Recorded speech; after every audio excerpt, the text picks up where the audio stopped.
বন্ধুরা, এই ভিডিওটি দেখুন। ভিডিওটি দেখলে চোখ জলে ভিজে যাবে। ইন্ডিয়ান আর্মির একটি জওয়ান, নাম হচ্ছে প্রমোদ যাদব। সে তার ওয়াইফ প্রেগনেন্ট বলে সে ছুটি নিয়ে বাড়ি আসছিল। বাড়ি আসার পথে রাস্তায় অ্যাক্সিডেন্টে তিনি মারা যান।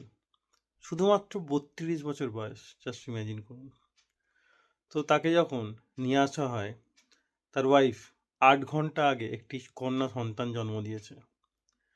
তো তাকে সে ঠিকমতো দাঁড়াতে পারছে না বলে স্ট্রেচারে করে তাকে নিয়ে আসা হয় তার হাজবেন্ডকে শেষবারের মতো দেখার জন্য, এবং তার 8 ঘন্টার কন্যাকেও নিয়ে আসা হয়। হয়তো এই বাচ্চাটি কখনো তার বাবাকে ঠিকমতো দেখেনি, হয়তো জানবেও না কে তার বাবা, কিন্তু সে যখন বড় হবে গর্বে তার বুক ফুলে যাবে।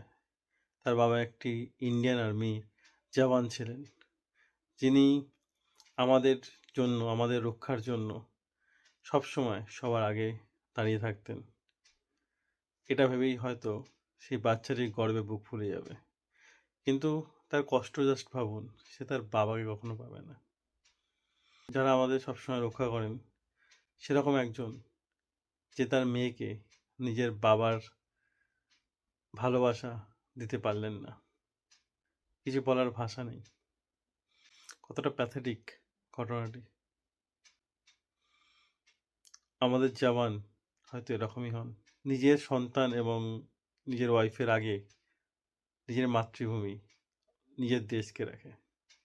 ভিডিওটি অবশ্যই লাইক করে শেয়ার করবেন এবং কমেন্টে জয় হিন্দ অবশ্যই লিখবেন।